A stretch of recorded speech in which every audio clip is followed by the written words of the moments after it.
అందరికీ నమస్కారం. ఉగాది పండగ శుభాకాంక్షలు. ఈ నెల 11 తారీఖున సార్వత్రిక ఎన్నికలు, శాసనసభ ఎన్నికలు మొత్తం కూడా జరుగుతున్న విషయం మనందరికీ తెలుసు. అయితే ఈ ఎన్నికల సందర్భంగా అమలు చేయలేని వాగ్దానాలన్నింటినో ఈరోజు ప్రధానంగా టీడీపీ, వైసీపీ, బీజేపీ, కాంగ్రెస్ లాంటి రాజకీయ పార్టీలు ఈరోజు వాగ్దానం చేయడం జరుగుతుంది. మనకు తెలుసు, గతంలో ఎవరైతే ఎన్నికల్లో కేంద్రంలో నరేంద్ర మోడీ, రాష్ట్రంలో చంద్రబాబు ఏదైతే వాగ్దానాలు ఇచ్చారో ఆ వాగ్దానాలని ఒకటిని కూడా ఇప్పటిదాకా అమలు చేసినటువంటి పాపాన పోలేదు. మనకు ముఖ్యంగా రాష్ట్రంలో మనం పరిశీలన చేస్తే ఈ రాష్ట్రంలో ఉన్నటువంటి చంద్రబాబు నాయుడు బాబు వస్తే జాబు వస్తుందని, బాబు వస్తే ఇంటికో ఉద్యోగం వస్తుందని చెప్పేసి ఆ రోజు ఊదరగొట్టు వాగ్దానాన్ని మొత్తం కూడా చేయడం జరిగింది. బాబు వస్తే ప్రతి కాంట్రాక్టు, అవుట్సోర్సింగ్ ఉద్యోగులందరినీ కూడా క్రమబద్ధీకరిస్తామని, అంతవరకు కనీస వేతనాన్ని అమలు చేస్తామని చెప్పి గతంలో హామీ ఇవ్వడం జరిగింది. కానీ బాబు వచ్చిన తర్వాత ఏ ఒక్కరికి కొత్తగా ఉద్యోగాలు ఇచ్చినటువంటి పరిస్థితి లేదు. ఉన్నటువంటి ఉద్యోగులను ఎట్లా ఇంటికి పంపించాలని చెప్పి పద్ధతుల్లో చంద్రబాబు పరిపాలన మొత్తం కూడా 5 సంవత్సరాలు సాగింది. తను ముఖ్యమంత్రి అయిన వెంటనే క్రమబద్ధీకరణ చేస్తారేమో అని చెప్పేసి ఈ రాష్ట్రంలో కాంట్రాక్ట్, అవుట్సోర్సింగ్ ఉద్యోగులు ఎదురు చూస్తుంటే చంద్రబాబు నాయుడు ఈ రాష్ట్రంలో హౌసింగ్ డిపార్ట్మెంట్లో వాళ్ళందరినీ కూడా ఇంటికి పంపించిన పరిస్థితి తెలుసు. అట్లా ఈ రాష్ట్రంలో పనిచేసినటువంటి కాంట్రాక్ట్ ఉద్యోగుల్ని క్రమబద్ధీకరణ పేరు మీద ఒక క్యాబినెట్ సబ్ కమిటీ వేశాను. ఆ క్యాబినెట్ సబ్ కమిటీ ఖచ్చితంగా ఎంతమందిని రెగ్యులర్ చేయడానికి అవకాశం ఉందో పరిశీలన చేస్తా అని చెప్పేసి ఒక క్యాబినెట్ సబ్ కమిటీ కూడా వేయడం జరిగింది.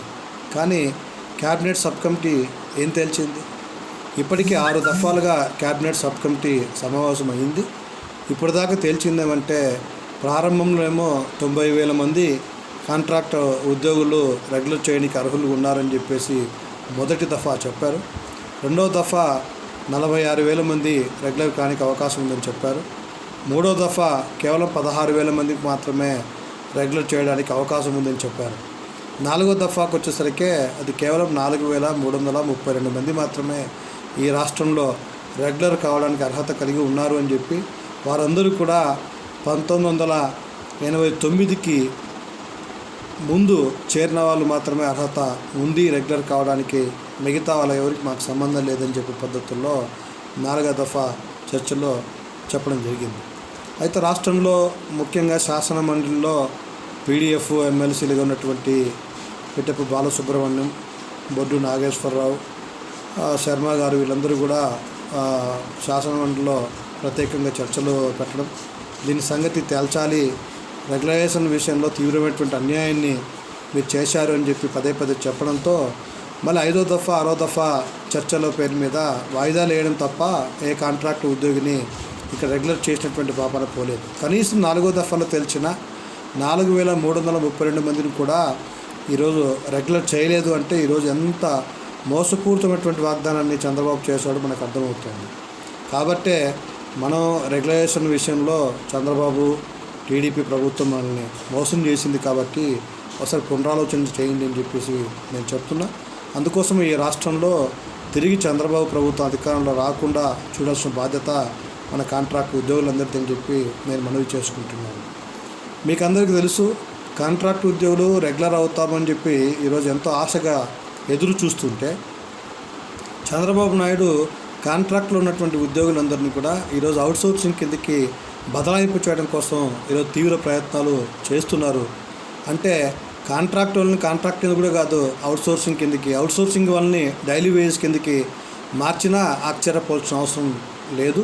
కాబట్టి ఆ పద్ధతుల్లో ఈ చంద్రబాబు దుర్మార్గపు ఆలోచనల నుండి మనల్ని మనం రక్షించుకోవాలా, మనం పనిచేస్తున్నటువంటి ఉద్యోగానికి ఉద్యోగ భద్రత కావాలా, రెగ్యులైజేషన్ కావాలి అంటే చంద్రబాబు ఎటువంటి పరిస్థితుల్లో ఈ రాష్ట్రంలో ముఖ్యమంత్రిగా కొనసానికి వీలు లేదనే విషయాన్ని మీరు గుర్తించాల్సిన అవసరం ఉంది. అట్లా మరో నేత, రాష్ట్రంలో ప్రతిపక్ష నేతగా ఉన్నటువంటి వైఎస్ఆర్ కాంగ్రెస్ అధ్యక్షుడు జగన్మోహన్ రెడ్డి గారు, ఆయన ఎన్నికల్లో వాగ్దానాలు చేశాడు, ఆయన అధికారం రాలేకపోయాడు. అయితే ప్రతిపక్ష నేతగా దాదాపు 67 మంది ఎమ్మెల్యేలని ఈ రాష్ట్రంలో ఉన్నటువంటి ప్రజలు, కాంట్రాక్ట్ ఉద్యోగులు ఓట్లేస్తేనే ఆయన 67 మంది ఎమ్మెల్యేని గెలిపించుకోగలిగాడు. ప్రతిపక్ష నాయకుడిగా ఆ హోదాలో శాసనసభకు పోగలిగినాడు. కానీ ఏ రోజు కూడా శాసనసభలో కాంట్రాక్ట్ అవుట్సోర్సింగ్ ఉద్యోగుల ఇబ్బందుల గురించి కానీ, సమస్యల గురించి కానీ మాట్లాడినటువంటి పాపాన పోలేదు. మనకి అందరికీ తెలుసు, రాష్ట్రంలో శాసనసభలు ప్రధానంగా చంద్రబాబు, జగన్, టీడీపీ, వైసీపీల మధ్యన నిత్యం నువ్వెంత సంపాదించావని పరస్పర నిందారోపణలు తప్పితే ఏ రోజు కూడా ఈ రాష్ట్రంలో పనిచేస్తున్నటువంటి 3,50,000 మంది కాంట్రాక్ట్ అవుట్సోర్సింగ్ ఉద్యోగులు ఉన్నారో, పార్ట్ టైం ఉద్యోగులు ఉన్నారో వాళ్ళ గురించి ఏమాత్రం పట్టించుకున్నటువంటి పాపన పోలేదనే విషయాన్ని గుర్తించాలి. కేవలం ఒక కాంట్రాక్ట్ అవుట్సోర్సింగ్ ఉద్యోగుల గురించే కాదు, ఈ రాష్ట్రంలో ప్రజల ఇబ్బందులేంటి, ప్రజల బాధలు ఏంటి అని చెప్పి కూడా శాసనసభలో చర్చ లేకోకుండా కేవలం వ్యక్తిగత దూషణలకే వీటిని పూర్తి చేసిన విషయం మనకు తెలుసు. శాసనసభలో వ్యక్తిగత దూషణల తర్వాత ఎప్పుడైతే వైసీపీ ఎమ్మెల్యేలు మొత్తం టీడీపీలోకి ఒక బుట్టలోంచి బుట్టలో కప్పలు ఏ విధంగా అయితే గెంతులేసి ఇది చేస్తాయో ఆ పద్ధతుల్లో వైసీపీ ఎమ్మెల్యేలు జంపు జిల్లాలుగా మారిన తర్వాత వాళ్ళని కాపాడుకోలేని దౌర్భాగ్య పరిస్థితుల్లో జగన్మోహన్ రెడ్డి ఉన్నాడు. కాబట్టి ఇక ఏమాత్రం శాసనసభకి వెళ్తే ఆకర్ష కింద మొత్తం చంద్రబాబు చుట్టూ చేరే ఆ ప్రమాదం ఉంది. కాబట్టే జాగ్రత్తలు తీసుకోవాలని పద్ధతుల్లో ఆయన శాసనసభలో హక్కులకు భంగం కలిగిందని, శాసనసభలో పోరాటం చేయకపోతే ప్రభుత్వం ఇబ్బందులు పడుతుందనే ఉద్దేశం మీద పేరుపైన పాదయాత్ర పేరు మీద శాసనసభను బహిష్కరించేటువంటి వ్యక్తి ఈరోజు జగన్మోహన్ రెడ్డి. ఈరోజు 67 మంది ఎమ్మెల్యేలను గెలిపించింది ప్రభుత్వం మీద పోరాటం చేయమని, ప్రభుత్వంతో ఒప్పించి ప్రభుత్వం మీద ఒత్తిడి పెంచైనా సరే ప్రజల సమస్యలను పరిష్కారం చేయమని చెప్పి పంపిస్తే ఆ విధమైనటువంటి ప్రయత్నం జగన్మోహన్ రెడ్డి చేయలేదు. మనకి అనిపించవచ్చు చంద్రబాబు పోవాలి అంటే చంద్రబాబు పోతే నెక్స్ట్ జగన్కి వేద్దామని చెప్పే పద్ధతుల్లో కూడా అక్కడక్కడ ఒకరు ఇద్దరు మాట్లాడుతున్నారు. ఇది చాలా అనాలోచితమైనటువంటి నిర్ణయంగా మన AP state government contract and outsourcing employees ఫెడరేషన్గా మేము భావిస్తున్నాం. ఎందుకంటే ఈ రాష్ట్రంలో ఉన్నటువంటి అది తెలుగుదేశం ప్రభుత్వం కావచ్చు, గతంలోని కాంగ్రెస్ ప్రభుత్వం కావచ్చు, రేపు ఒకవేళ వైఎస్ఆర్ కాంగ్రెస్ పార్టీ అధికారంలోకి రాగలిగితే ఆ ప్రభుత్వ విధానాలకి ఈ ప్రభుత్వ విధానాలకి వ్యత్యాసాలు, తేడాలు ఏమీ లేవి అని చెప్పే విషయాన్ని మీరు గమనించాల్సిందిగా నేను కోరుతున్నాను.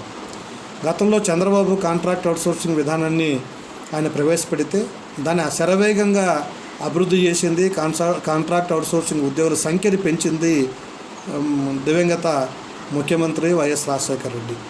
మరి ఈరోజు రాజ్యం తీసుకొస్తా అంటున్నాడు. మరి రాజ్యాన్ని తీసుకురావడం అంటే ఖచ్చితంగా కాంట్రాక్ట్ అవుట్సోర్సింగ్ విధానాన్ని బలపరచడము, ఆ సంఖ్యను పెంచడము, రాబోయే కాలంలో ఇదే వ్యవస్థను కాపాడడం తప్ప మరొకటి కాదు అనేది స్పష్టంగా అర్థమవుతుంది.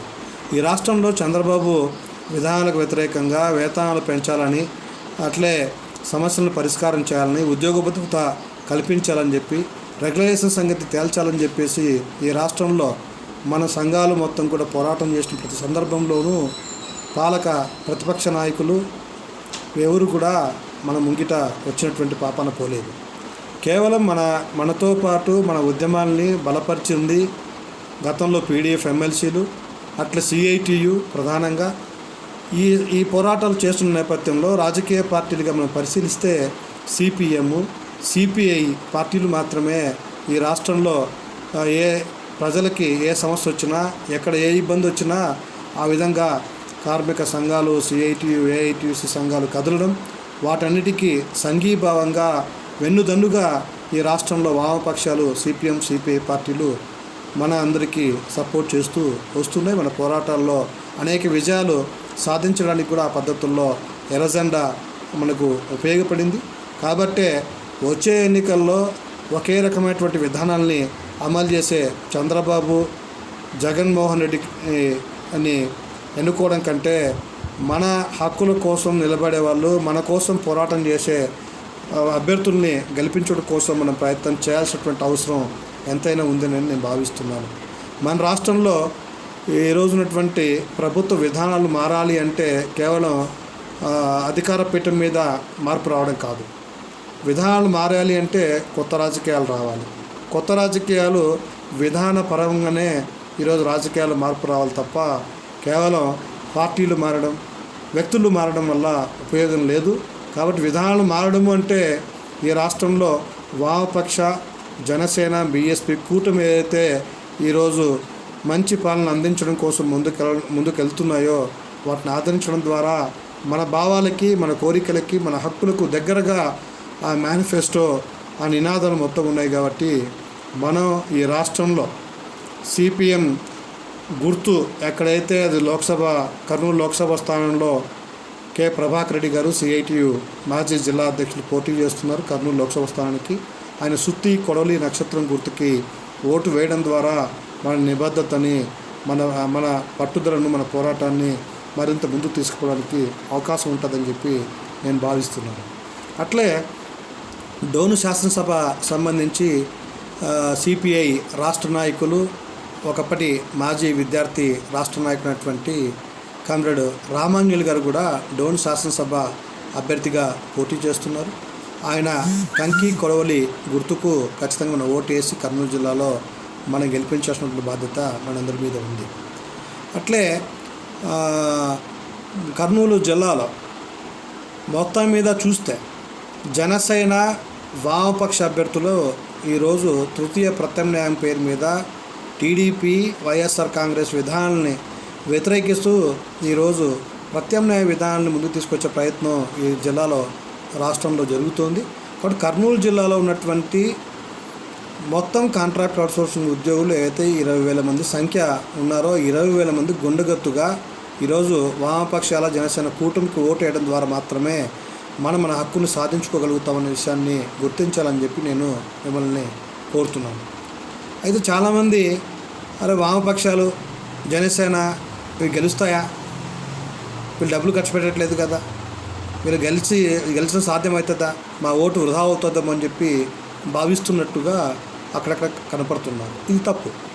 ఎందుకంటే ఈరోజు కాంట్రాక్ట్ అవుట్సోర్సింగ్ ఉద్యోగులు ఏదైతే మమ్మల్ని రెగ్యులర్ చేయాలని చెప్పేసి ఏదైతే డిమాండ్ చేస్తున్నారో ఈ డిమాండ్కు అనుగుణంగా ప్రభుత్వం ఈరోజు చంద్రబాబు కానీ, జగన్మోహన్ రెడ్డి కానీ ఈరోజు ఎన్నికల మేనిఫెస్టోలో కానీ వాళ్ళు మాట్లాడే సందర్భంలో కాంట్రాక్ట్ ఉద్యోగం గురించి ఒక మాట కూడా మాట్లాడలేదు. కాబట్టే వాళ్ళకి ఓటు వేయాల్సిన అవసరం లేదు. రెండు, మన ఓటు వృధా ఏం కాదు. ఈరోజు రాష్ట్రంలో కాంట్రాక్ట్ అవుట్సోర్సింగ్ ఉద్యోగులు ఇన్ని వేల మంది ఉన్నారు. జిల్లాలో 20,000 మంది కాంట్రాక్ట్ ఉద్యోగులు ఉన్నారు అంటే 1,00,000 ఓట్లను ప్రభావితం చేస్తారు. 1,00,000 ఓట్లు ప్రభావితం చేయడం అంటే అది మామూలు విషయం కాదు.